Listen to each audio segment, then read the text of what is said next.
Obviously, members are aware of the rules that all cameras must be kept on during the proceedings. The matter is being recorded. I think recording has started, Jane.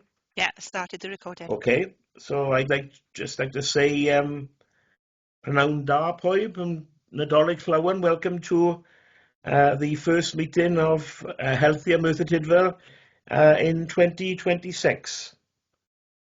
I've already said that the meeting is recorded, and the recording may be used for training purposes. So if we can move now to the agenda, and are there any apologies for absence? Don't think there are. We're all here. Yeah, no apologies. Yeah. Any declarations of interest? Gareth, I got 2 declarations of interest. One on the budget.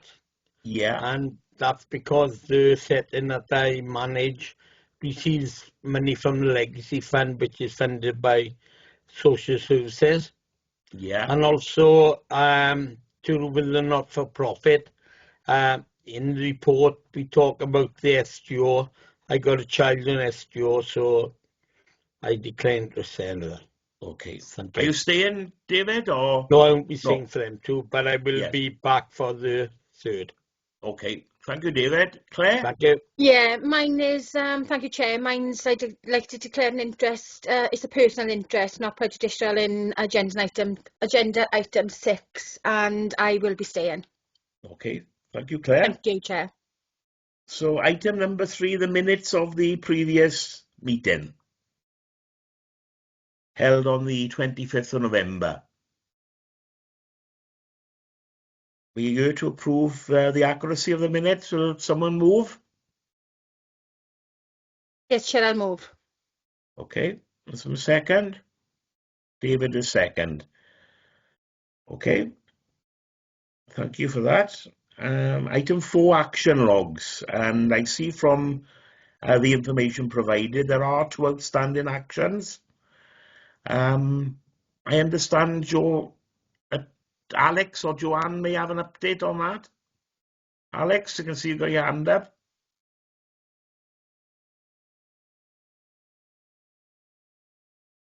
Sorry, apologies. Can you hear me now, everybody? Yes, I see you now. Okay. Yeah. Sorry. So I was under the impression officers had received information about the recovery colleges. If not, I can arrange for that to be sent on. And in relation to the action around the closure of the palliative care ward, just for clarity, we need to make officers aware. I've linked in with health, and just to confirm that that palliative care ward is not closed. It still will continue to provide end-of-life care at Ysbyty Cwmconnon. The changes relate to specialist palliative care, which supports people with much more complex life-limiting conditions, not only at the very end of life, but throughout the course of an illness.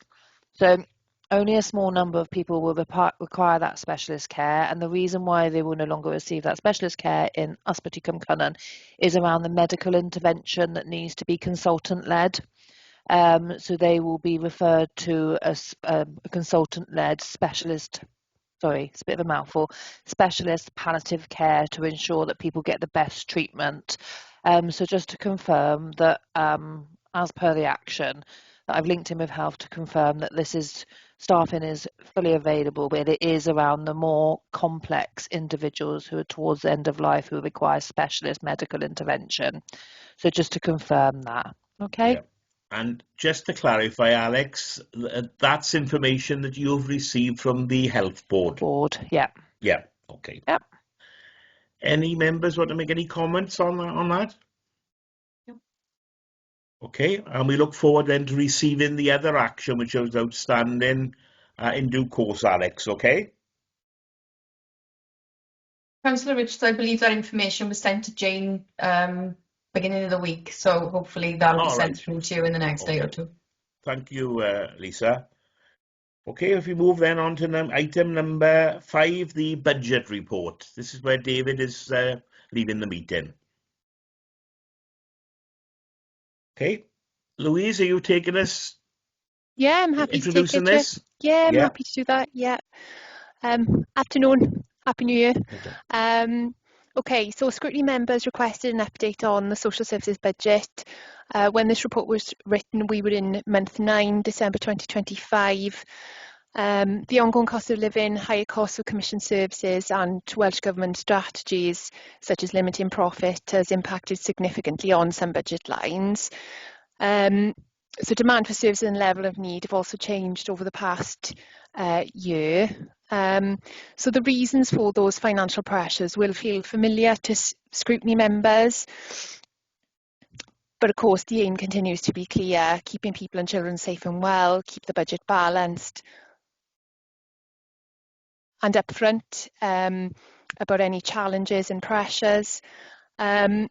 So, you know, our services are statutory, moral. So, you know, there are some things like complex packages or numbers that we haven't anticipated, and that can obviously make changes then to the budget. So we can plan well, but we can't predict everything.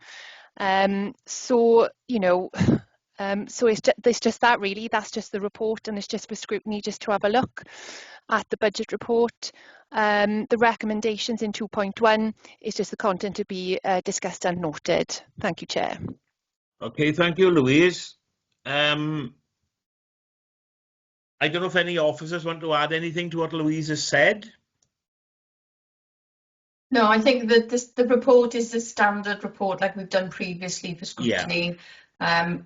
Obviously, we can only give you the budget information that's in the public domain at that time. So although we'll be reporting probably, I think, next week to Council, this is what's openly available at the minute. So if you wanted further information down the line, then obviously we can do that. But it's just giving you a position at month 9.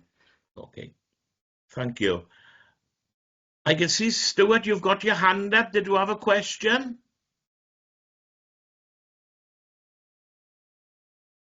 Nothing it was, and it's my emotions. So no, I'm got nothing.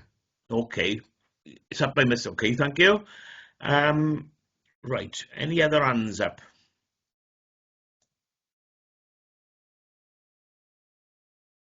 Claire, I can see your hand up. Yeah, thank you, Chair. Bear with me, let me just go back to my mod doc, Gav. I'm going to ask this to Joe, I should imagine.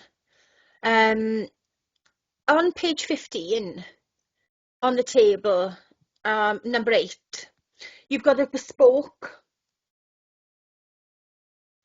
placement of 847,478. So has that gone down from last year, either Joe or Lisa, or is that up? Because obviously I'm looking at that bespoke placement. Have we taken into account if we haven't got enough staffing levels and we've got to get agency in as well? Could that figure go up again? Because if this is at month 9, that is quite a lot. You know, when I think that we may have to have extra funding as well. So that's the external budget, isn't it? So the children looked after residential place. That's just the one that's the internal. So that's 0.8. So that's the internal residential services, right?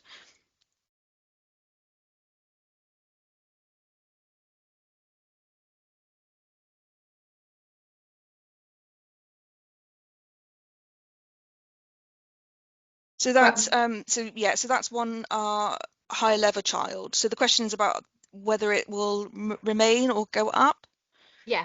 It will. So some of it has been about staffing and utilising agency staff. So so some of it has been about that. So we've managed to recruit further staff internally, which will hopefully bring down the agency spend.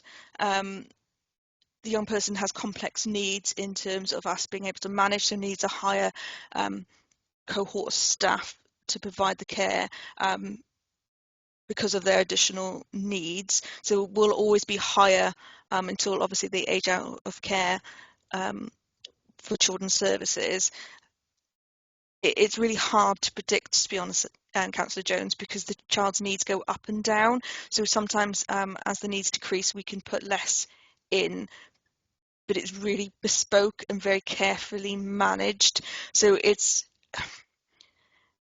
hard to say. I think we're getting better because we've got less agency staff, but it goes up and down depending on whether we can keep that cohort of staff and manage and support them. There's lots of support that goes in.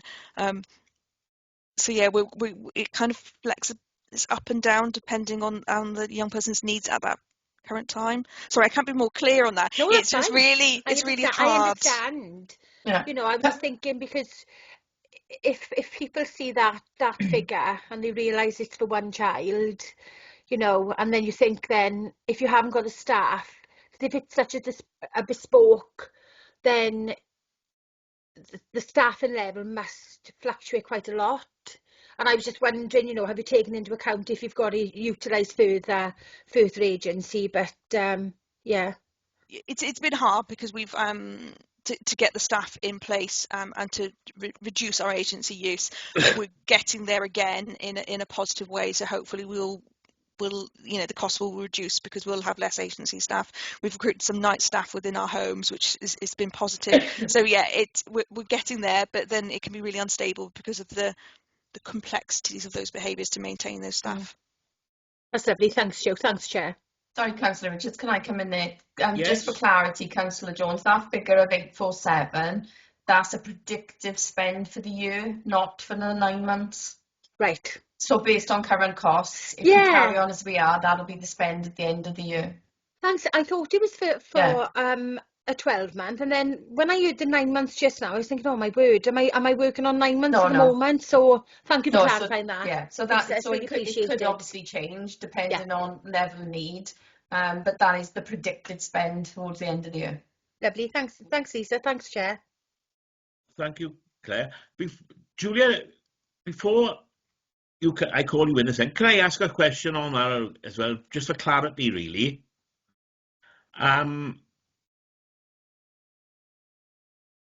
On the point that Claire raised, okay, that isn't an overspend though in that area, is there? Jo or Lisa?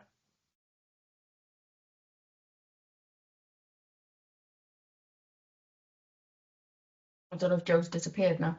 Sorry, Councillor Richards, what do you mean an overspend within that budget? We're looking at you know, the budget and where perhaps savings can be made, etc. Really, isn't it? There's a projected overall budget overspend, but in that specific area, there isn't an overspend, though, is there? No. So this is obviously the budget where we're looking at sort of the flowers, you know, and our in-house residential. So a lot of that is offset by grant monies because obviously we are the eliminate profit. Yeah. So you are right. We're not actually overspending there at the minute, but that's not to say we would still like to sort of, you know, not have those high costs. Yeah. Julia, my apologies. I hope you didn't mind me coming in there, but I thought it was around that issue that I would clarify. Julia, your question? Okay. With the growing rate of packages of care being for adults due to shorter stays in hospital, does this impact on what we receive via NHS and central government budgets to our council?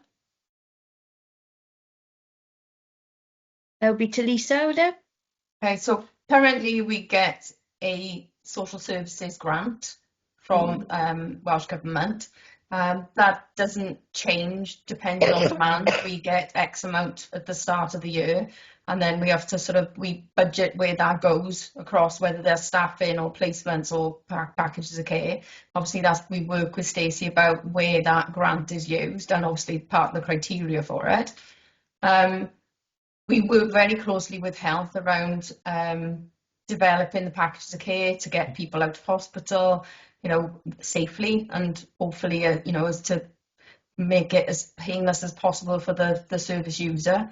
Although health, you know, when they go into business continuity, there's pressure on adult services to move people quicker out of hospital. From a financial point of view, we don't necessarily get more money because we've got more people coming out of hospital. There is a piece of work going on at the minute with the health board and the 3 local authorities around working in an integrated way. And I know you had that presentation before Christmas from Matt and Rob. But there's not necessarily money that comes with that. It's about trying to make it more efficient, that potentially we make savings somewhere along the line. I'm not sure if that answers your question or whether Alex can add anything to that. Sorry, thanks, Lisa. So, Councillor Jenkins, so the Pathways of Care, which is the new initiative that has been derived from Welsh Government, has meant that we should be patients, I would call them patients who are in hospital who are fully optimised, should be discharged to assess. So there are some areas that are joint funded through health and social care that enables us to assess people at home as well, as opposed to them being in a hospital, because all of the research shows that being in hospital long term isn't good for people's long term health, and actually means that unfortunately sometimes more costly provision actually does entail, because people comorbidities increase, they become more dependent, and actually what tends to happen is that people end up going into, unfortunately, a residential or a nursing care or an EMI type placement. So there are cost avoidance in relation to this, because we try to maintain people's independence at home as much as possible. And I think what Lisa was mentioning about the integration agenda, a lot of the work that is done jointly with Health now, they are funded to provide some hospital at home services. So it's swings Would and that be the roundabouts, I continuing suppose. healthcare only then, or No, is there not more? continuing healthcare. People who require healthcare services, primary healthcare, will receive those continued through jointly with social care and with healthcare. But those who are assessed as requiring continuing healthcare, as in their needs have a primary healthcare need, then it would be the health board's responsibility to commission those placements. But what we are finding, Councillor Jenkins, is that people are being discharged with packages of care to enable them to remain at home longer.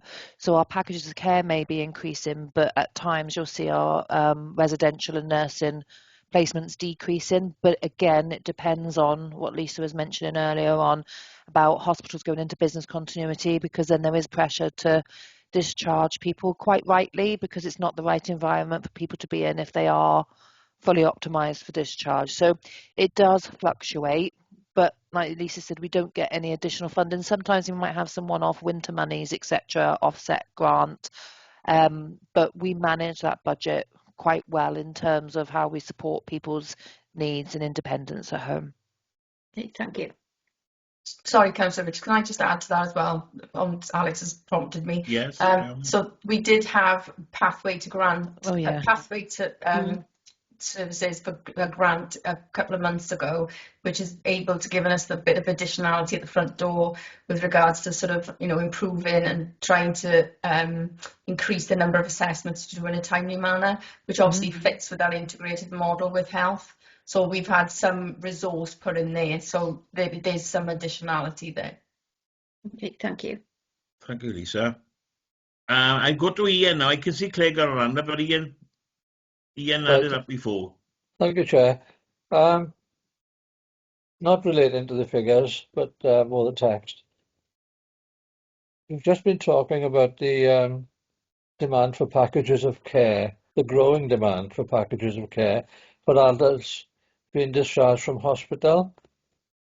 And I know it's a tricky situation, but can you confirm that no one is being left unmonitored at home?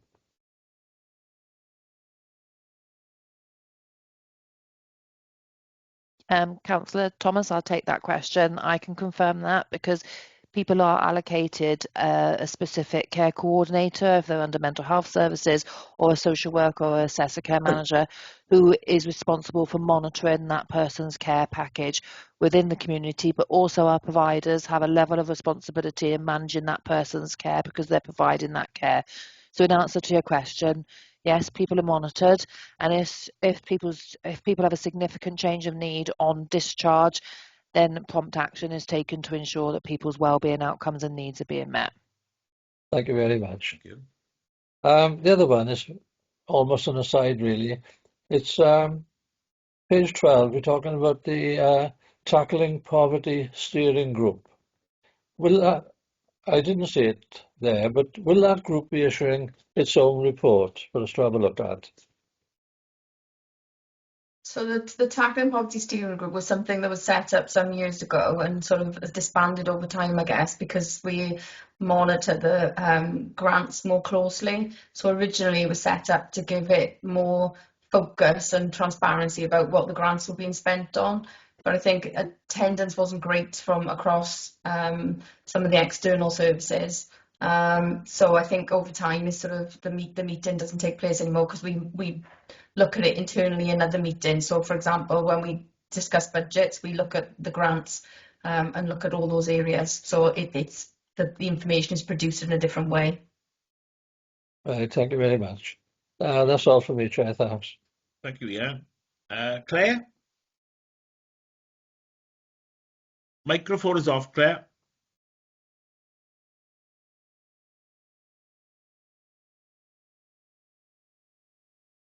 I do apologise, Chair, thank you. No problem.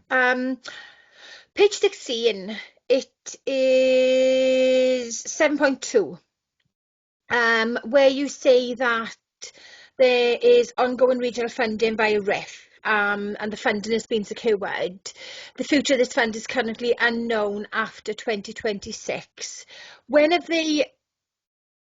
they likely to give you an update on that? I know we're only at the beginning of 2026, so it seems I'm galloping before I can even crawl. But I'm just wondering, you know, to say it's unknown after 2026, when do they intend giving us an update on that, please? Thank you, Chair. So the meetings that have taken place in the regional arena, obviously the election is going to take place in May. So we've been informed that it's unlikely we'll have any decisions till after the new, what do they call it? The new Senate. So they've sort of settled into roles, because I think the feeling is there will be a number of new ministers. So we've been told just to hold tight and just assume that, you know, the grants finish on 31st of March 2027. That's obviously what we've budgeted for. And then obviously as time goes on, then it'll be reviewed. There is, I suppose, some positivity in the sense that there's a feeling that we think there will be something in the future, because in the past we've had ICF and then that rolled over into RIF. So we think there will be some regional funding, but we don't know what it will look like and what the criteria will be. So at the moment we've just budgeted for until that date, and then once we know, we can obviously plan further forward. Thanks, Lisa, that's really appreciated. Thank you, Chair. Yeah, very helpful question. That was clear when I was going to ask what the grant Sorry. position was. No problem at all. Anything further, Claire? No, thank you, Chair. Yeah. Much appreciated. Any other members got any questions? Okay, I've got one or two. Bear with me a minute now to find my space. In paragraph 4.3, there's reference to within children's services, we have developed therapeutic services for our children looked after. Mm. The question is that a in-house provision? And if so, could you explain what it is, please? Yeah, sure. So we've got different therapeutic work going on. So there's the RIF bid, which went in, which is a regional work with our Children Looked After Support Services, which provides therapeutic support to our looked after children. So that's grant funded through RIF, and that it will depend on what the young people need. So it might be therapeutic life journey work, it may be some behavioural support, so it's all sort of behavioural therapy based support, individual work with, you know, foster carers or parents or the young people. So it is a bespoke, they would provide bespoke therapeutic support depending on the young people. We've also tried to bring some therapeutic support in-house, because obviously RIF again is could potentially end in 2027, so we're looking to sort of increase our support for our children in-house. So we've have our supporting change team, and we're starting to provide those qualify some of those workers into our systemic model. So in terms of being able to provide group sort of family therapy type works. We've got some of that going on in-house, and we've also got someone who is, I'm going to get all these labels wrong, CBT, DMT, and different therapeutic supports. I'm certainly not qualified in providing, but it is that sort of therapeutic support. So we've got lots of different areas and elements coming together to try and provide the best that we can, because I think that's really important to try and spread it across our services. Yeah. Okay, thank you, Jo. My next question is relating to 5.3. Obviously, there is an overspend referred to there of nearly £1 million, isn't there? I am correct, aren't I? Yeah. You are. What I, to bring it out to the general public then really, is the fact, could you give examples of the cost of some placements, and Yeah, of course. without identifying any individuals, but the cost of individual placements, and what input is required for that child looked after? Yes, of course. So it's gone up significantly. There's a number of different factors, and part of it is the elimination of profit agenda. So there's a reduction in. Thank you, Councillor Jones. They're the ones. So there's been lots of price increases, perhaps difficulties in accessing placements because less providers are coming into the market, because there's kind of an expectation that we'll do them internally. So some of the costs we're hoping will go down next year as we bring some of our young people back. So that's part of the reason is there's just been an escalation in costs. Some of them is regarding specifics of young people. So we've had perhaps young people with increasing challenges in their emotional well-being, which means that we've had to increase perhaps staffing overnight. So we have to have waking night staff, whereas usually perhaps they would have sleeping staff. So that's an increase because you're paying staff overnight. We may have had to increase, in fact I know we have for some people, increase the number of staff during the day and night to help manage their behaviours and their emotional well-being. We've also had bed blocking, so if the young persons perhaps have their behaviours are so much that they cannot match with other children easily, we've then had to pay for the spare beds where those young people perhaps have had to move out of their home. So there's been a whole raft of different reasons for that. Well, you know, why the prices have increased so significantly. We hope 26, 27, when the flowers, the second part of the flowers opens, will bring some of those costs. Yeah, thank you, Jo. I leave it at the moment. I'm going to come back to the flowers as my last question, really, or last. Perhaps it could be comment rather than question. If we can go to paragraph 5.7. There's reference in there to a saving. I know it's only perhaps a few £1,000, but a saving of 159,000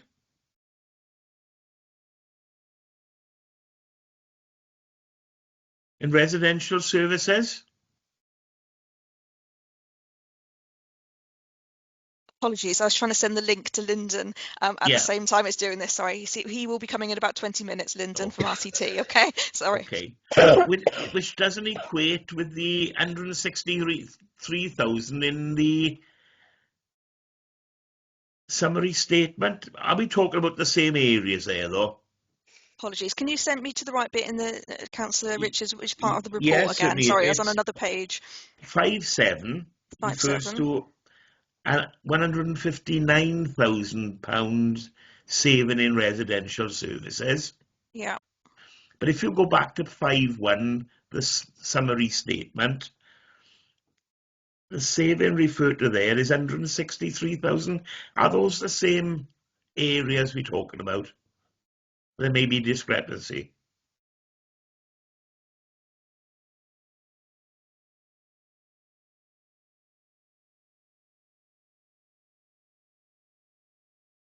Yeah, I'm going to have to check that with Stacey to see whether that's come from.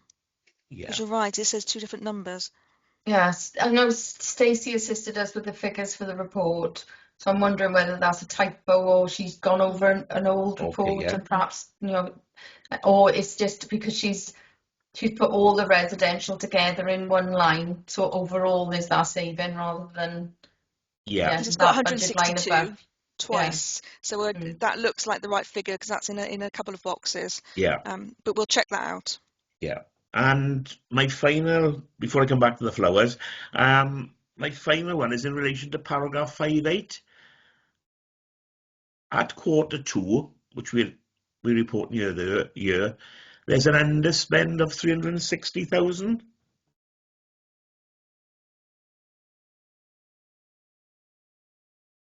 Which is going to develop then from the other contents report into an overspend of 360,000. Have I read it right? Or correctly? Sorry, Councillor Richard, so you're referring to 5.2 where it says a budget overspend of 360 is projected? Yeah. Where does it say about the overspend? In 5.8, but that's at month 6, that is. So we at month 6, there's an underspend of 360, but we're moving towards an overspend of the same amount by the end of the financial year. Is that what I've read correctly?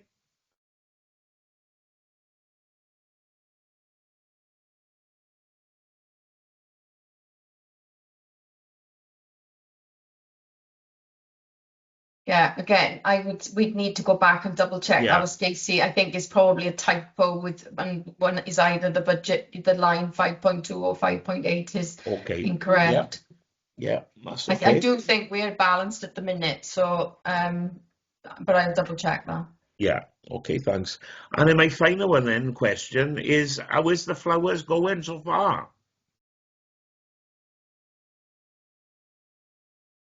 It's not without its challenges, Councillor Richards, I'll be honest, but we're working through. It's a brand new home, brand new staff, and children who've never lived together. But we're getting there. We challenging couple of weeks, as Councillor Jones will tell you, residential is never smooth. But we're recruiting staff, and I think we're getting there. We're looking to register the next two properties. I think we've got the CIW visit in early February, so hopefully we'll register the next two properties going forward. So we're still matching our children, looking to get them the right children together, because that's, as Councillor Jones will tell you, that's the most important thing, is getting your match right. So it's going, it's working. Good, thank you. We move on now then. I think all questions exhausted. We move on to comments. Anyone got any comments? Claire? Right, Chair, I don't know whether you want to go first, because you know what I'm going to say. And I don't want to, I'd rather you make the comment first. About the flowers? No, I just am I going to say this? Yes. To be honest, under the current circumstances and pressures, I think every single one of you have done an absolutely amazing job. Whether it's children's services or adult services, I don't think people appreciate sometimes what you have to put up with, the stresses and strains you've got to put up with, and I take my hat off to every single one of you. And reading that report, Lisa, Louise, well done. You've brought it to us. I think there was minimal questioning for you on that budget. I think you've done really, really well, and I did want to give you the opportunity, Gareth, to get in there first. Yes. But thank you ever so much, and please pass it down to everybody involved. Yeah. Well done, thank you. Because social services is always so unpredictable. I've got a sort of, not a background in social services, but a background in connecting with social services. And sometimes other elected members don't appreciate the uncertainty which can arise. So again, we've got to give thanks, as you have just done, so Claire, to the staff in dealing with situations which can change totally overnight. A family move in, or issues arise in a family with a number of children, and budgets can be shot out of the water totally. So thank you. Thank you. Any other questions, please, or comments, I should say? Okay. We have to determine now whether we've given this. Thank you, Alex. Just see what comment pop up. Obviously, did we address the recommendations in the report? Well, I think we've had a very reasonable discussion on its contents, and recognise the challenges which the department faces. So would members agree that we have addressed the recommendations, which was to accept the note report, and it added value to the scrutiny process? Yep. Okay. Thank you, officers, and we'll move on now to the item number 6, which is the not-for-profit report. Again, I think Louise is going to introduce this. Yeah, happy to, Chair. Thank you. Thank you, Louise. So this report is about doing the right thing for our children and doing it closer to home. Moving to a not-for-profit model means the money we spend on children's homes and fostering is reinvested in care and support, not taken out as profit. For Merthyr Tydfil, that means more stable local placements, stronger relationships and better outcomes. And I think most importantly, I think there's no been waiting around on the sidelines. Because before 2023, we had no in-house children's homes, and where we are with the position today, I think that's really important to reflect on. There's built insufficiency in fostering too. As we all know, we've improved the offer to foster carers, running local campaigns and improving our kinship and special guardianship offer. And again, we all know it's about keeping Merthyr, children in Merthyr with the people who know and know the community. There's clear positives in the data showing stability is improving, and while our looked after numbers have come down, the level of need is higher and more complex. And the report shows the numbers that we had as of October when children looked after, and it shows the numbers in relation to independent fostering agencies and out authority placements as well. So I think you can see by the data that's why the shift to non-for-profit matters. I think it reduces our risk like we've spoke about in the budget report, to that kind of volatile market with those private providers, and it helps the authority plan care that fits each child individually. Obviously, we need to be open about risks, Chair. Guidance and timelines are tight, and as we said, some private providers may exit or delay move into not-for-profit, which would squeeze the capacity in the short term. Funding certainty is a risk, including the grant support for this transition. And then obviously the risk if supply doesn't grow fast enough with the authority, where the position would be left in. So I think, you can see that, there is active management of those risks with our regional collaboration and the phased growth that we can afford, stronger SGO pathway and careful planning ahead. And there's a new sufficiency plan due December 26. So Chair, the message I think today is practical optimism. We're already seeing the benefits of building our own provision and growing local fostering. There's more to do, but I think the year ahead is continuing the pace and the stability, keeping those children close to home, supporting our carers well, and making sure every pound we spend goes back into better care for Merthyr's young people. So the recommendations of this report is 2.1, that Scrutiny Committee discusses and comments on the issues set out in the report, and 2.2, that the Scrutiny Committee identifies any further information that they would like to receive. Thank you, Chair. Thank you, Louise. Any officers wish to add anything to what Louise has said? Okay, we'll move on to questions then, please. Claire?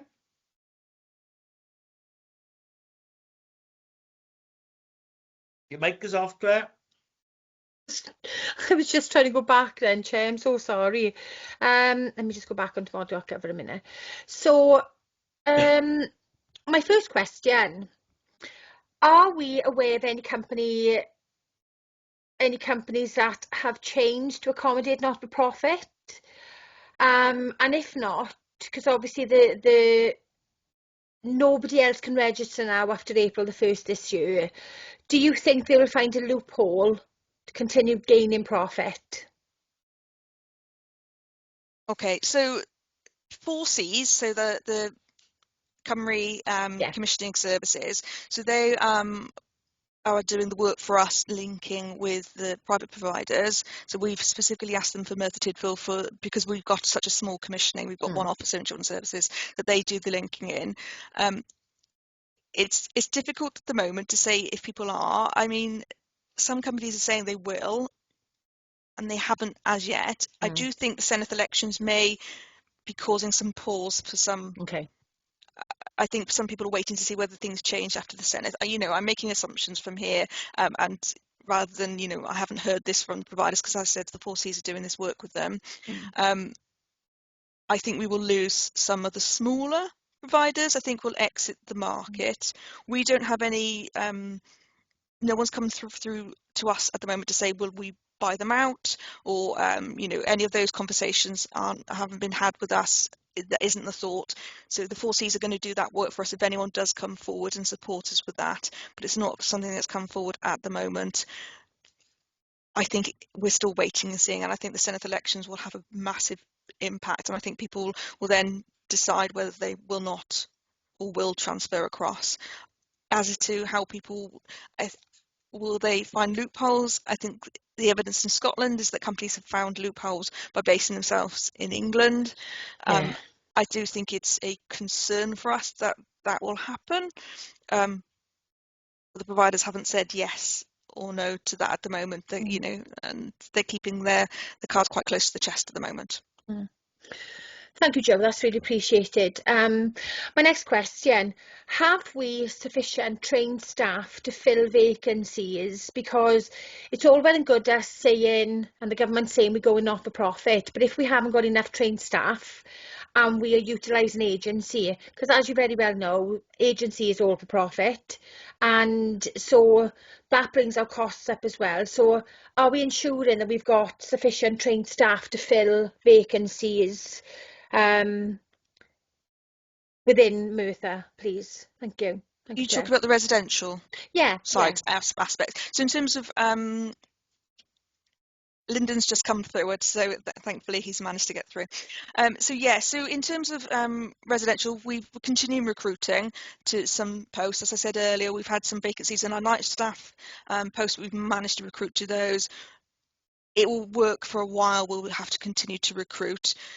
We recruit people who aren't trained because there aren't enough trained people, residential qualified, around, but we utilise the training that's available, and we get it for free because they do their level 1 and 2 maths and things like that to help get them for free to get the QCF and AWIF and QCFs done. So we utilise that as much as possible. We're trained as many people as we can.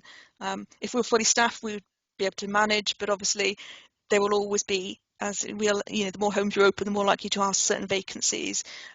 We try and work it so that, you know, if we've got additional staff in one home, we'll move them to another to help support. So we try and keep it as our staff as much as possible, but we're growing, and at the moment we don't have enough staff because we're continuing to grow. Once we're opened and we're settled, I'm hoping that we will have enough.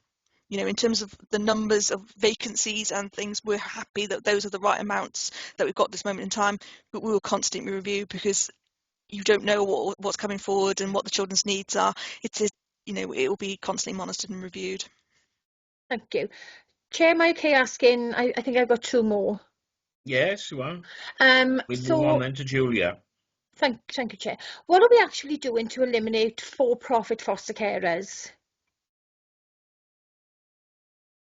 So they're a different challenge in terms of the agencies who are providing that.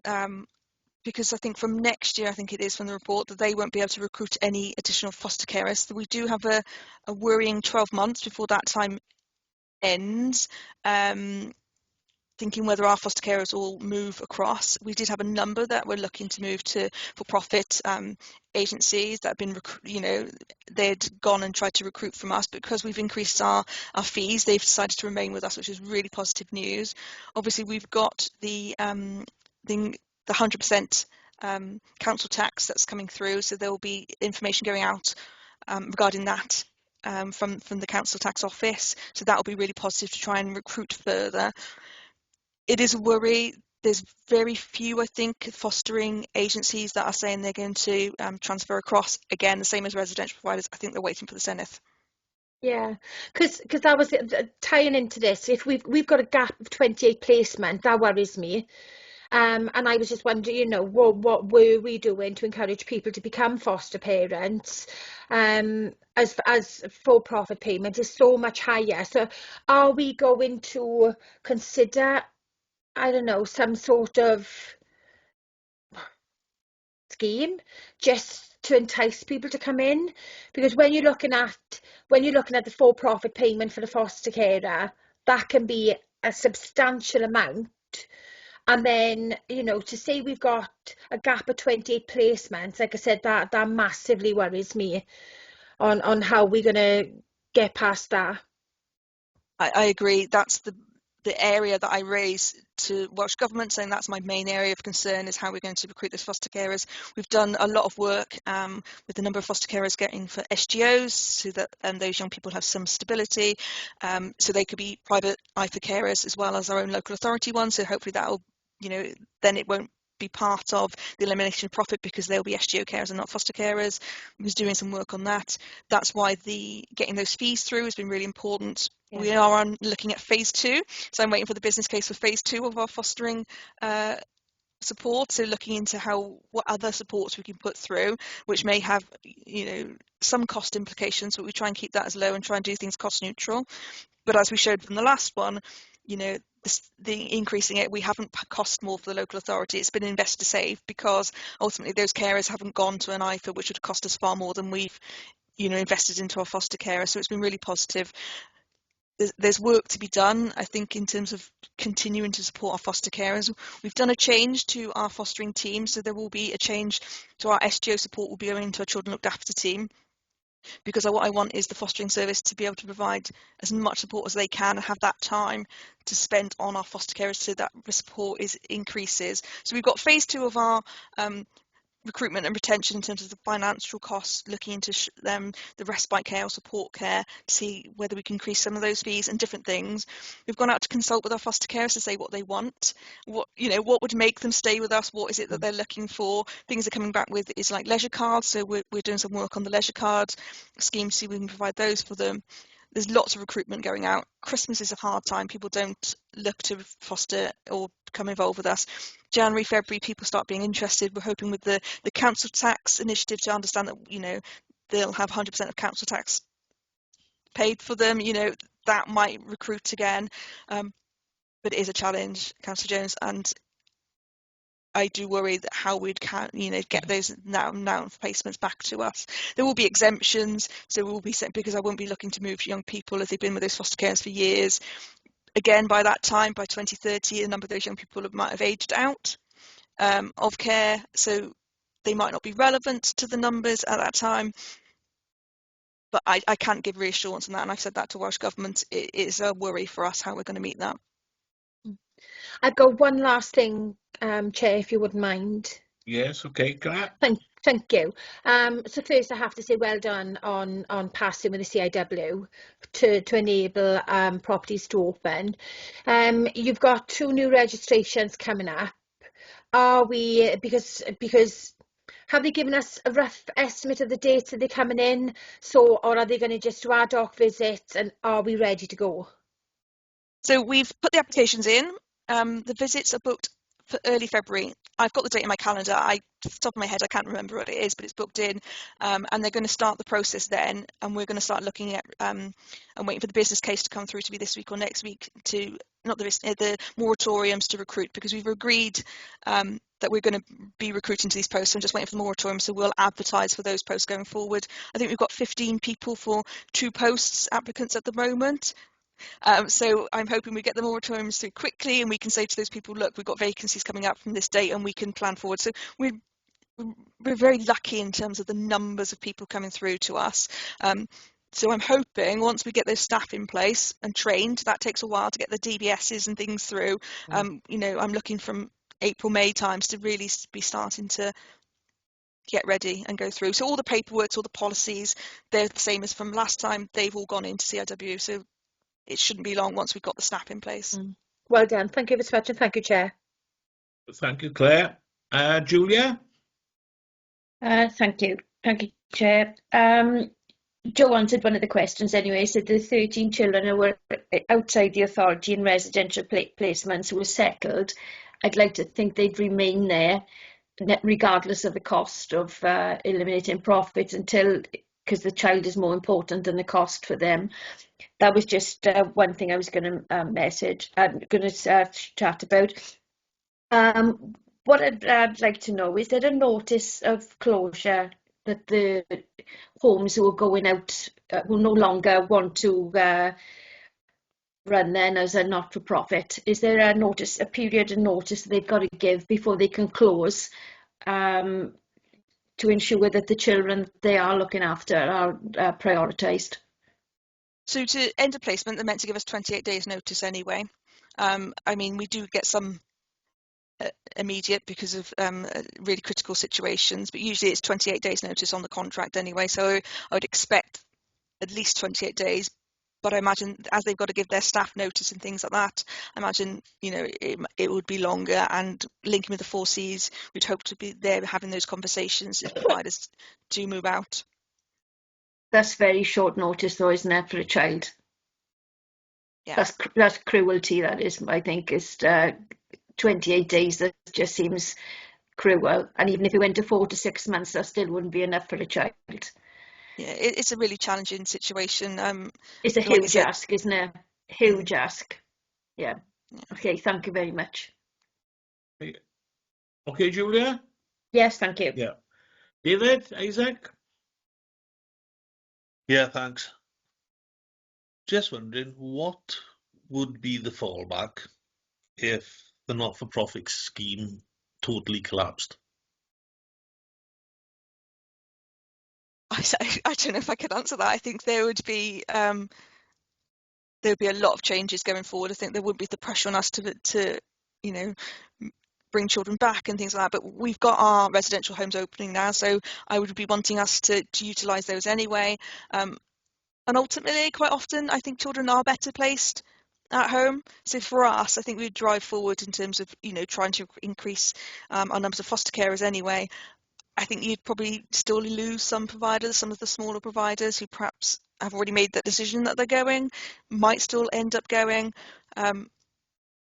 Yeah, I would worry about our grants going forward and how we're going to manage without some of these elimination of profit grants, because obviously if elimination of profit ended, we wouldn't be having those going forward.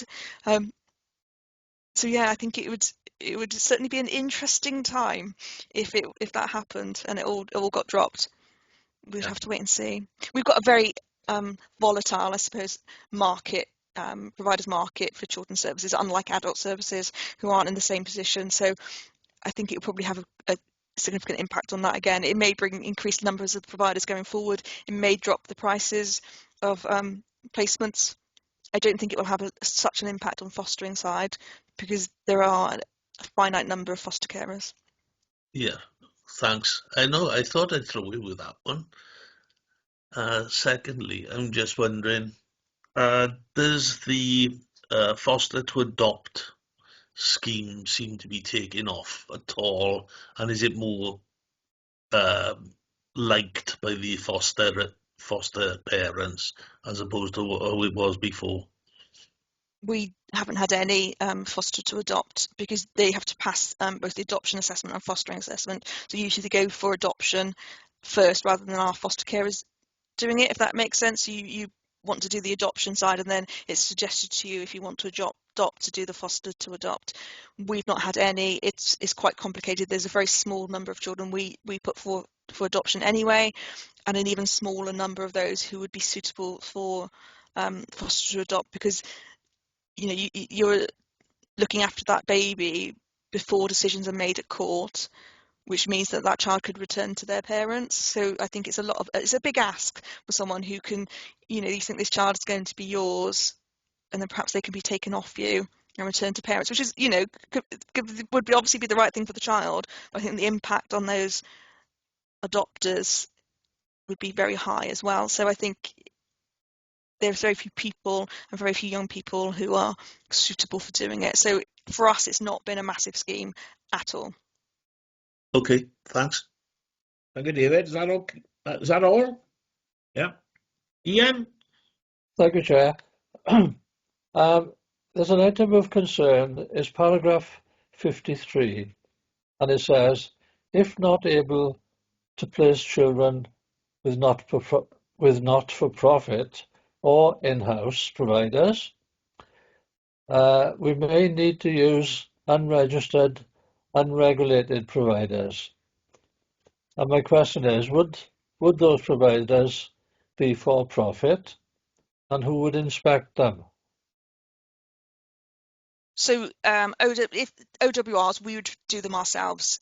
So we wouldn't go for other providers. So we would manage them in-house. So we would probably utilise agency staff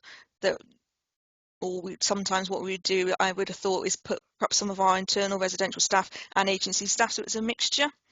So I'm hoping this will never happen, because we do have our emergency accommodation at the Flowers. So I'm hoping that this would never happen, but that's what we would do. We'd probably rent a building, we utilise our staff and agency staff, and then my residential managers, I would expect to manage those properties as well. So it would be additional workload for them in terms of going down to monitor, to make sure the paperwork's being done. We would complete some paperwork. So obviously they're not inspected by CIW, so there'll be unregulated placements. But fingers crossed we won't have to go down that route. Thank you very much. Yeah. Thank you, Ian. Has everyone else asked the questions they want to now? Okay. It's just a follow-up from Ian. So just for clarity, really, we're not talking about a third party being unregulated. It would be the local authorities' own setup that would be unregulated. Yeah, I mean, there are some providers who do provide, especially in England, but we've got, I would feel I'd be happier if we were managing it ourselves, so we can keep an eye on it, because there isn't CIW inspections on them, so I would prefer to do it ourselves. Yeah. Okay, thanks, Jo. Well, I wouldn't. I prefer never to do it, but if we had to, we would do it ourselves. Yeah. In paragraph 3.3, I think there's reference to guidance being drafted. Any update on that? You're awaiting guidance.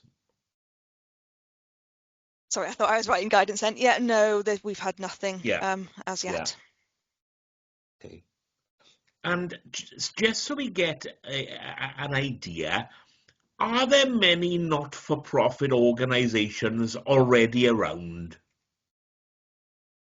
There are a few going through, more fostering side than residentials, but I think there's starting to be more residential providers coming through, brand new ones who are setting themselves up as not-for-profit. But there's certainly more for-profit providers than not-for-profit. Yeah. Okay. Bear with me a second. I'm going through between two screens. And then in paragraph 3.6, I think there's reference to a template, Jo.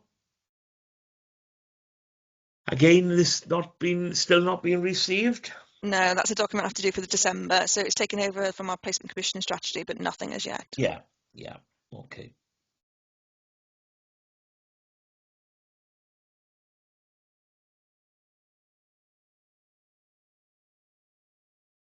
In paragraph 3.9, I think a comment has been made that the proposed transition period is not long enough. What ideally would you feel would be an appropriate period of transition? I think it would have been better to have the build up. So I think now, because we're losing providers aren't registering, I think that part of the timeline has been too quick for us to prepare ourselves. So, for example, in Merthyr, as we said earlier, we had no residential provision, so it's taken, we've had to get through it really, really quickly. I would have preferred to done it in a much slower way, so that I could, train the staff up a significant amount of time before we started opening. We just haven't got the time to do that. We have to bring these young people back as soon as possible. I don't know if I could give a time. I just think focusing perhaps on fostering first, or done it in it rather than everything at once, would have made it a lot easier for us. Yeah. Okay. My next one was on the question on operating without registration, so we've covered that. If I can move on to paragraph 5.8 now. It's regarding housing for care leavers, Joe. Okay. Just for clarity, really, do we work with the registered social landlords on this issue? Or Yes. are we as an authority expected to provide ourselves? So we've had some meetings with the RSLs to discuss about, obviously, the homelessness bills coming in. That's going to have an impact. So we've meeting with housing and the RSLs to look into what are we going to be doing. So for those 18 plus, obviously it's going to be more the housing side. We're starting to have those, we've got a meeting this week with housing and going forward, because we really need to get our pathway sorted. But for our 16 to 18-year-olds, that obviously would be focusing, that would be children's services having to provide that. So we're looking at how we provide for our 16 to 18-year-olds and our unaccompanied asylum-seeking children as well. We need to make sure that we've got suitable accommodation for those young people. So yeah, there's a lot of work that we need to do in that area. And we've been focusing on our children's residential, obviously, because we had to, but this needs to be, we need to make sure we have our pathway for our young people for high quality care. Yeah. Oh, thank you, Joe. And then my final question is relating to paragraph 7.14.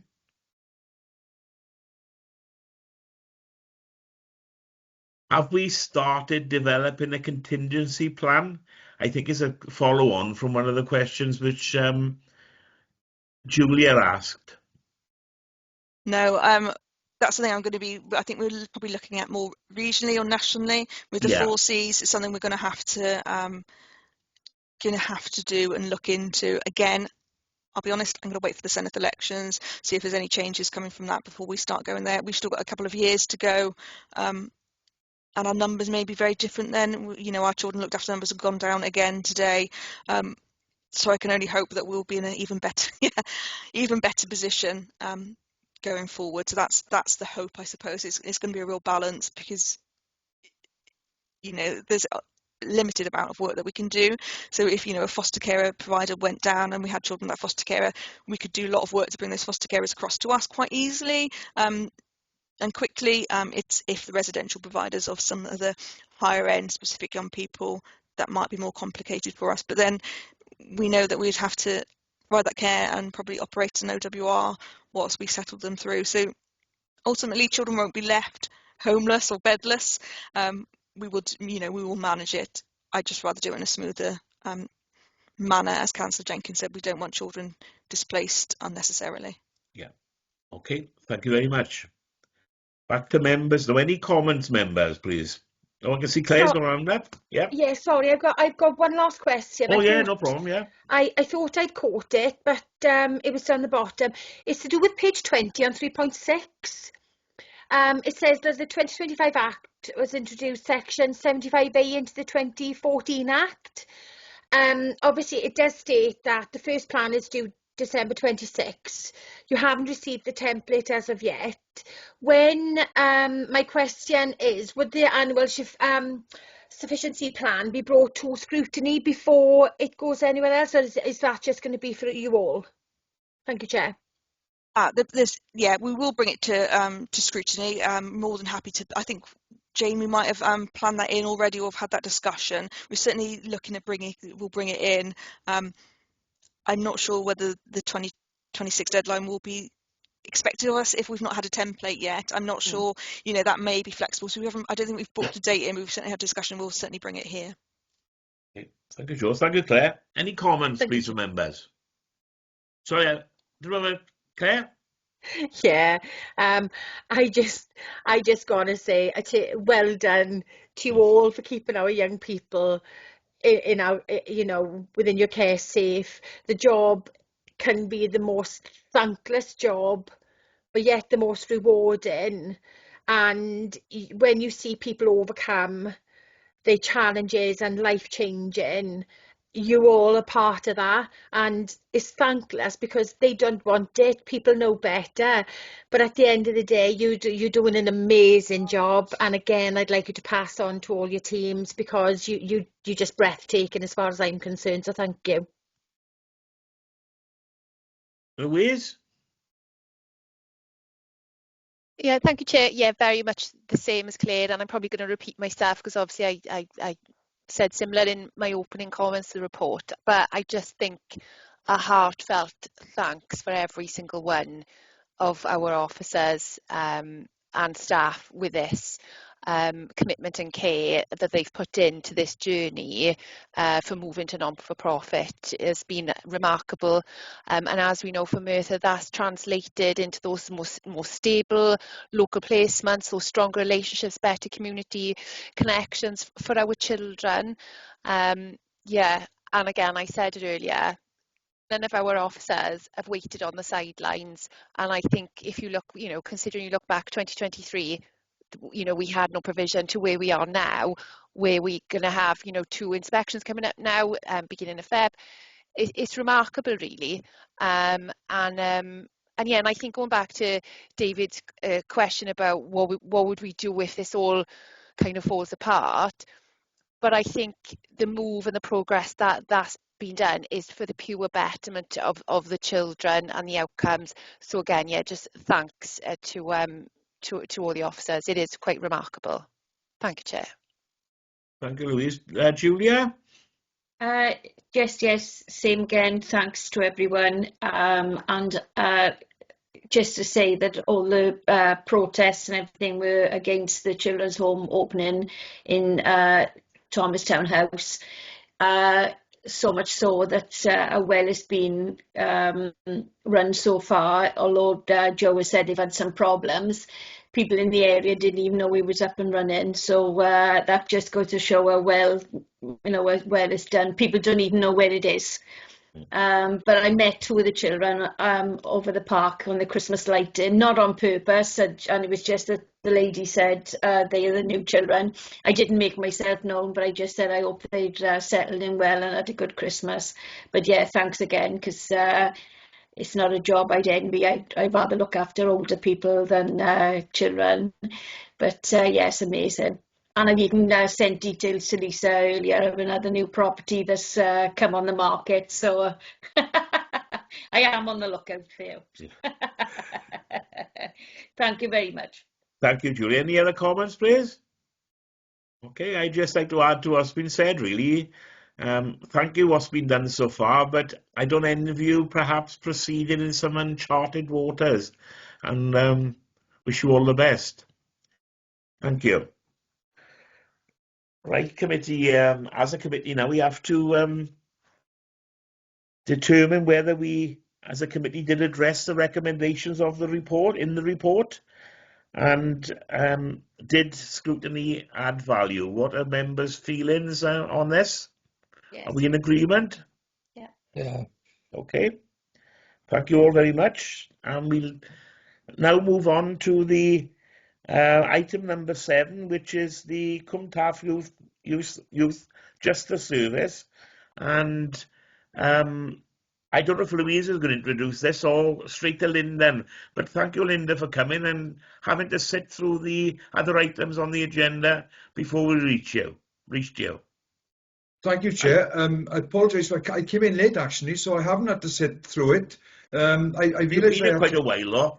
Yeah, I realised I had to come to Merthyr Scrutiny at some point, but I didn't realise it was today, so it's been a bit of a rush, and my laptop's only just started to behave itself, so I'll get on anyway. Yeah. Is the cabinet member going to introduce, or straight to Linda and Louise?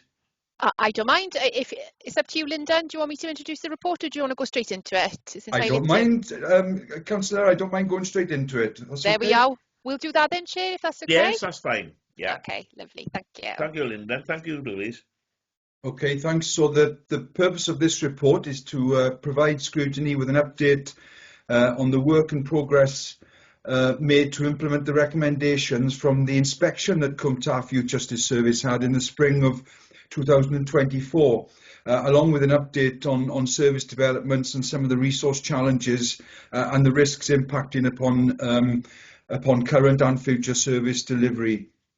So there's some background there on the background of the information on the Youth Justice Service. So in terms of the inspection itself, in the spring of 2024, we were inspected across 3 broad areas. The arrangements for the organisational delivery of the service, which is our governance of the Youth Justice Service, our management board, and our partnership working. The quality of work done with children sentenced by the courts, and also the quality of out-of-court disposal work, which covers our work with children who are diverted out of the criminal justice system, but with whom we still provide interventions. So the report was published on the 20th of August. It seems a long time ago now, and we received an overall rating of good. The service was also inspected on the quality of its resettlement policy and provision, which was also rated as good. So overall, I think the inspection reflected, very positively on the practice and the services provided by Cwm Taf Youth Justice Service. However, the inspectorate did make 9 overall recommendations, 3 relating directly to the Youth Justice Service and 6 relating to the Youth Justice Service Management Board. And these recommendations are laid out in our quite a comprehensive service improvement action plan, which was then endorsed by the Youth Justice Service Management Board. It was also agreed by the YJB and the Inspectorate. And then I was asked by our board chair and the Director Lisa Curtis-Jones to give an update to scrutiny on the progress and on the delivery of the recommendation on the recommended improvement areas. So the table within the report in section 5 offers the overall progress that has taken place against the 9 inspection recommendations. And to summarise, this involved a revamp of our quality assurance processes first and foremost at that out-of-court end of Youth Justice Service business. And this is where we received 2 of our worst ratings within the inspection report. So some of the work we did was to raise the skill levels for some practitioners. We'd also included a review of the training framework and guidance for prevention and diversion assessments. And we incorporated prevention and diversion training into induction for all case management staff. We also had a full review and makeover on the way in which we coordinated our out-of-court disposal panels, whereby we now have staff from Children's Services at the panels, and we ensure that the case manager and the coordinator is in attendance to ensure the assessment prioritises the safety of the child and the community. In relation to the recommendations to the board, the development of an exploitation strategy by partners across the region, which included Bridgend, was viewed as a priority by inspectors, and that's now been launched. The concern around this was as a result of an increase in violence and violent offending and first-time entrants coming into the system, and the fact that at the time of the inspection, 93% of our cohort, so those children known to the Youth Justice Service, weren't in full-time mainstream education. But I'm pleased to say that those percentages have now reduced considerably, both in Merthyr Tydfil and RCT during the past year and a half. And I think 3.14 gives some of the detail on that. So this was important, really, in the context of the rising concerns in the community at the time linked to antisocial behaviour, and also where risks associated with child exploitation were and are still increasing. As a result of the increase in the number of custodial remands around that time, and members may recall the issue we had with the so-called self-named young and deadly around that time, it was asked that the partnership learns from those incidents and some of the situations that led to the high rates of custodial sentences, and in particular the use of criminal behaviour orders at that time, which it could be argued fast-tracked some of those children into a custodial setting. So now, to combat that, we have a multi-agency custody and remand group that meets quarterly to look at the use of remands, and a subgroup which meets on a weekly basis, attended by senior colleagues in Merthyr Tydfil, to analyse and look at the reasons why children are held in police stations for long periods or overnight. So we've also improved the analysis of partnership information and our data to evaluate how the service is meeting the needs of children. And we've also developed an anti-racist approach and held a successful development day very recently, and we've been commended for that work by the Criminal Justice Board, the Youth Justice Board and the Police and Crime Commissioner's Office, who also attended that development day, so that was really good. And it has been noted that we lead in the field in this area of work across Wales. I also think that one of our most effective moves since the inspection was to ask our Youth Justice Service board members to attend, or in some cases to chair the subgroups that we formed to sit underneath the management board. And that would ensure that we were meeting the key performance indicators set out by the Youth Justice Board. And I think what happened is I certainly think that meant a stronger connectivity between board members and frontline operational business of the YJS, and offered a more shared understanding then about some of the challenges that we face. Much of the work carried out has certainly impacted, I think, on the effectiveness of out-of-court disposal practice, and contributed to the reduction of first-time entrants into the system over the past 12 months, and the table in 5.8 sets out the reductions over a two-year period. And we've also seen a reduction in the numbers of children entering custody, as you can see in the report.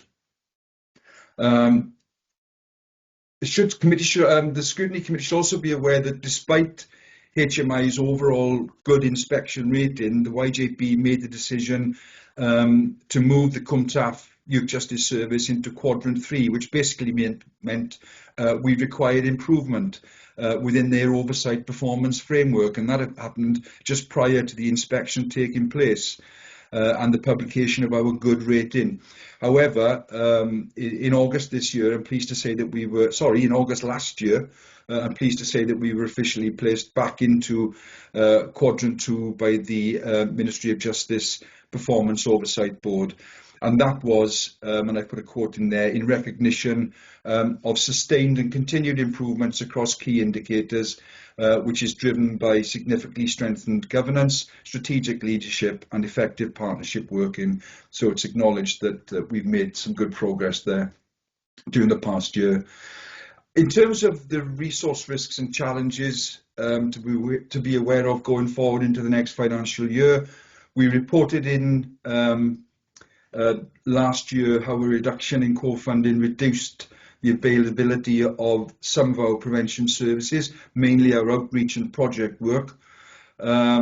But it was announced also in August this year that Cwm Taff were selected as a Young Futures Prevention Panel pilot as part of the Home Office Safer Streets initiative, and that's allowed us to bolster some of those projects up again and bring a further focus to working with children excluded or at risk of being excluded from school.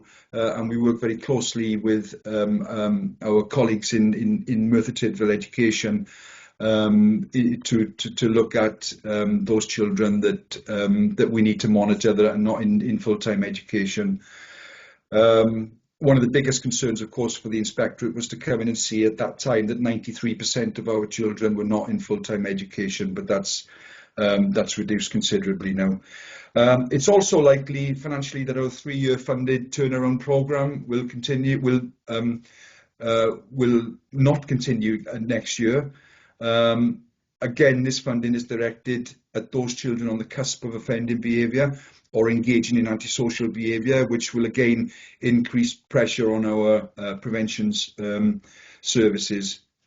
So the money we receive from Welsh Government, the Children and Communities Grant, to support early intervention and prevention will again be crucial in maintaining those services and limit the escalation of children going into statutory services. And the Ministry of Justice is currently reviewing the YJB core grant funding criteria for youth justice services. So it's unclear at the present time how the new arrangements will affect us in Wales or how it will directly impact upon us in Cwm Taff. So there's a lot of uncertainties around at the moment financially, as there always has been. It's a bit of a chaotic way of being funded from so many different streams. But the management board has agreed when we spoke about it last year to keep the current resource capacity and risks under review, and we now monitor this on a quarterly basis through the introduction of a new risk register. Excuse me. So to conclude, this report provides an update on the HMIP inspection of Cwm Taff YJS last year. And the good progress made during the past 12 months, both strategically and operationally, to improve services we provide not just to children but also to the victims of crime as well. And I think it'll be critical that the current resource challenges and risks outlined continue to be effectively monitored. So I would refer members to the recommendations, therefore, in section 2 in the first section of the report. And that scrutiny notes and endorses the progress made by Cwm Taff Youth Justice Service during the past 12 months to deliver the recommended improvement areas and considers the information relating to the resource challenges and the risks contained in this report. And thank you.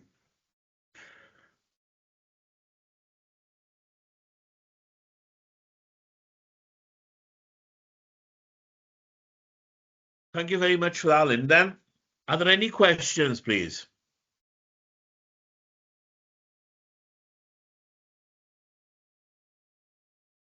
Ian? Thank you, Chair. Page 64, paragraph 414, I find a bit confusing. The provision for children known to the system from Merthyr who were not in full-time education has improved to 39%. Does this mean that 61% were in full-time education? And can you explain the reason why this is an improvement? I found that part of it a little bit confusing. I think that, sorry, I'm just trying to find the paragraph.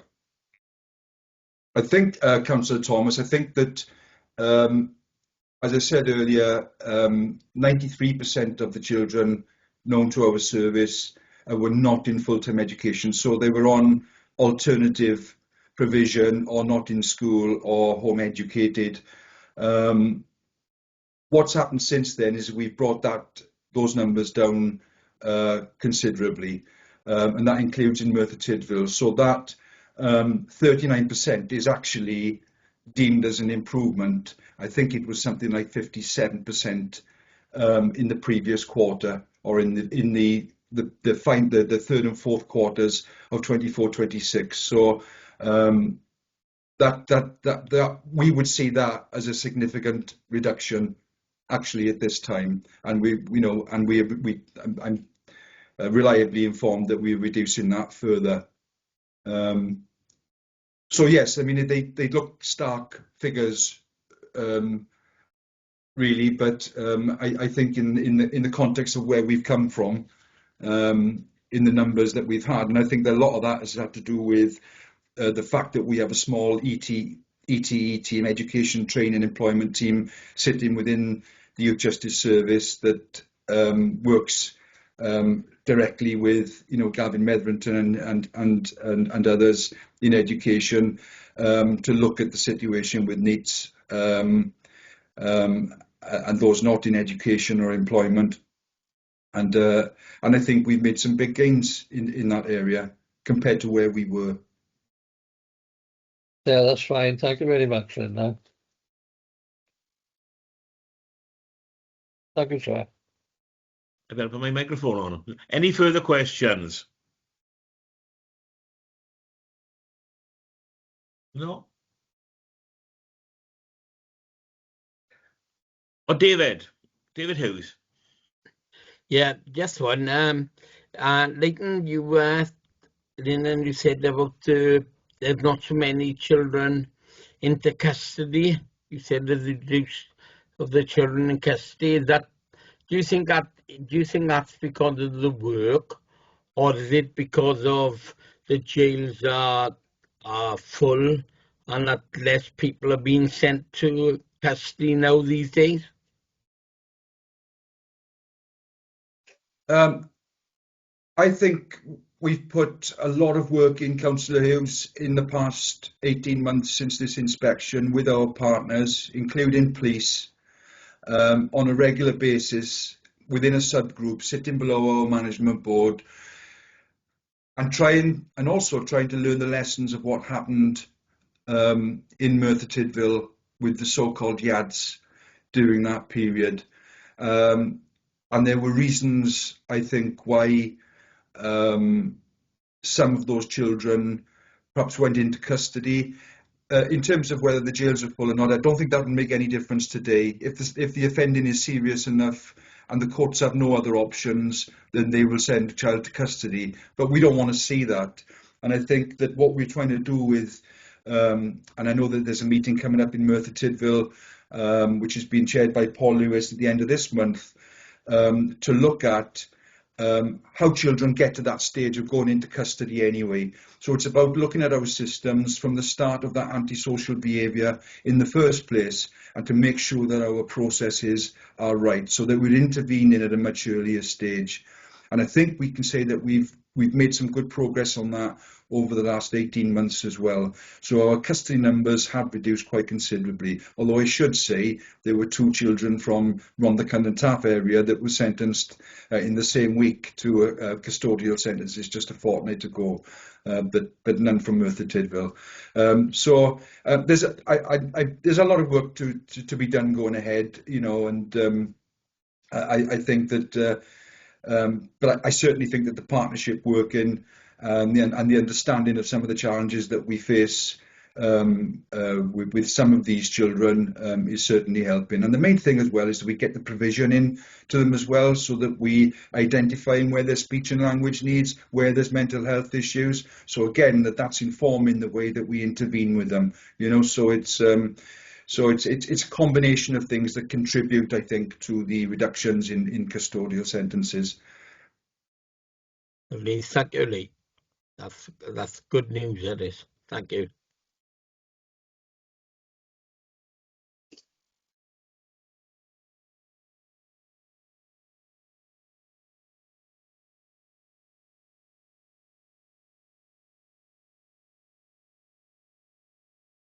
I think Councillor Isaac. Sorry, I'm on mute. My apologies. I did call you, but I was on mute. There we are. No, you were saying about reduction in funding for projects, etc. Are there any specific projects in conjunction with health about alcohol issues within the young offending that we're aware of? That are they in jeopardy, you know?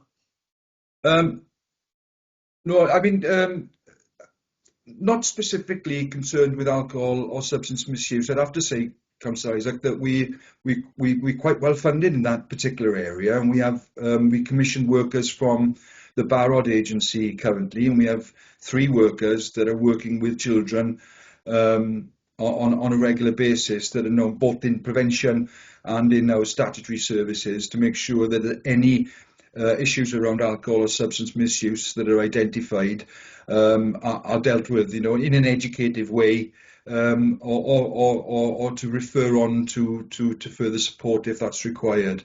So in that specific area, I think we're pretty much covered.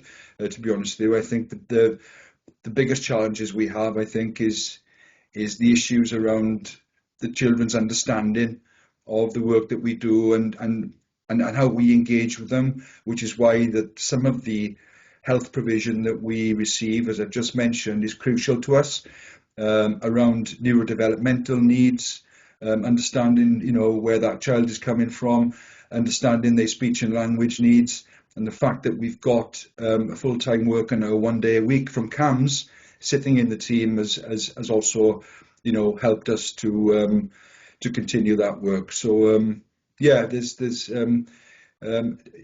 we've got some challenges ahead, but those challenges do include health, as Lisa Curtis-Jones will know, and others, and Joanne, there's a proposition at the moment in terms of finance to devolve youth justice to Wales, which may tidy up our affairs in terms of where we receive our funding. So that means a transfer from the Ministry of Justice to Welsh Government, and that work is being quickened up at the moment.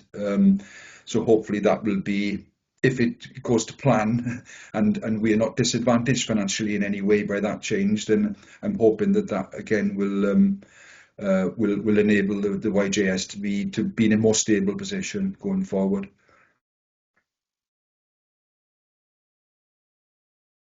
Thank you, Lyndon. Thanks. Thank you for the question, Di. Any other questions, please? Okay, I've got one or two it is at the most, Lyndon. Thanks to the comprehensive report, because you've knocked off a lot of my questions. My main one is, in the inspector's report, you came out as good. How does that compare with other neighbouring, I don't want to name them, but other local youth justice service areas? No, I think it's a fair question, Councillor Edwards. I think we've come out looking very good, really, comparatively across Wales. I can say that because I know that because I meet with the Youth Justice Service managers across Wales, 17 of them. So I'm aware, for instance, of some services having inadequate, some most requiring improvement. One of the smaller yachts I know has had a rating of outstanding. I think it's very difficult to compare because we're a far bigger region sometimes with, and our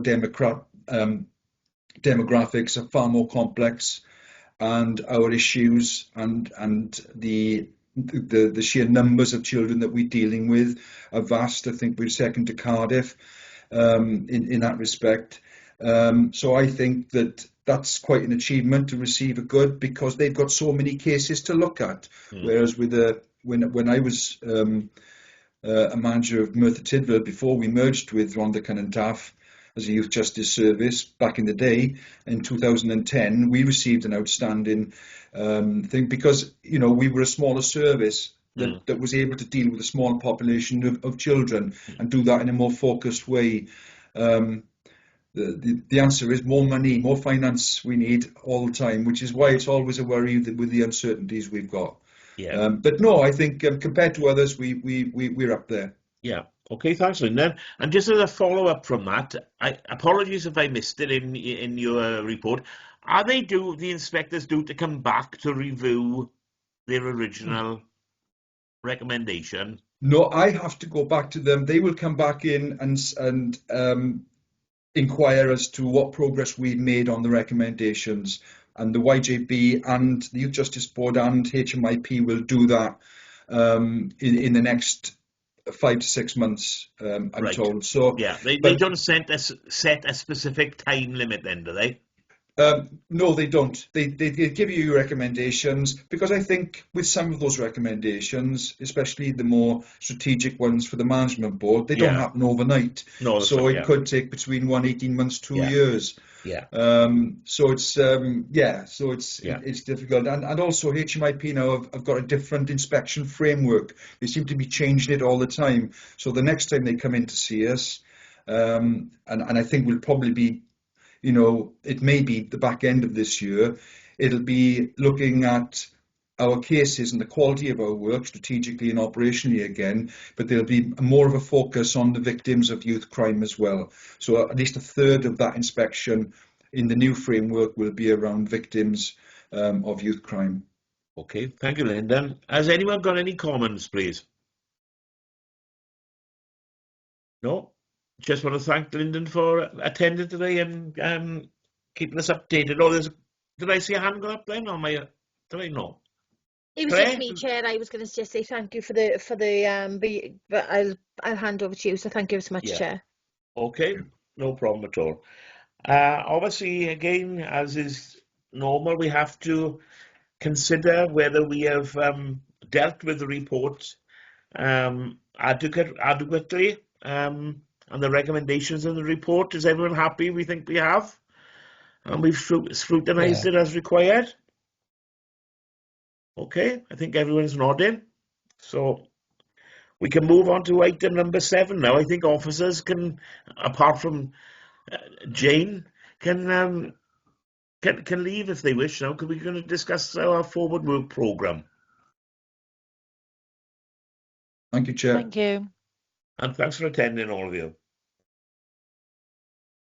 Okay.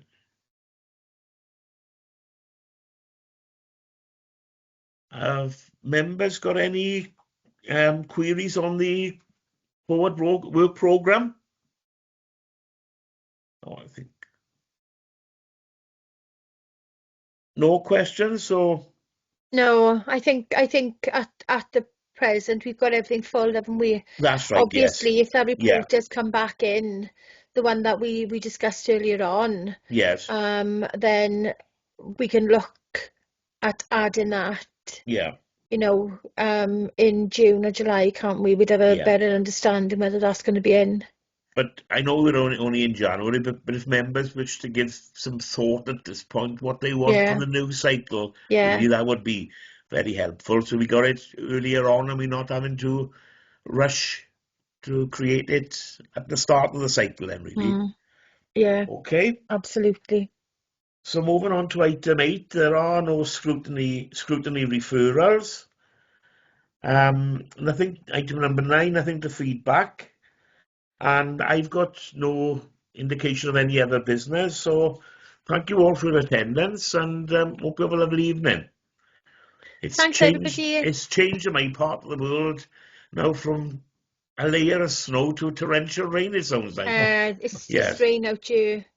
Yeah. Again, thank you all very much. Thank you. Take care. Bye. Bye, everyone. Thank you. Bye, everyone. Bye.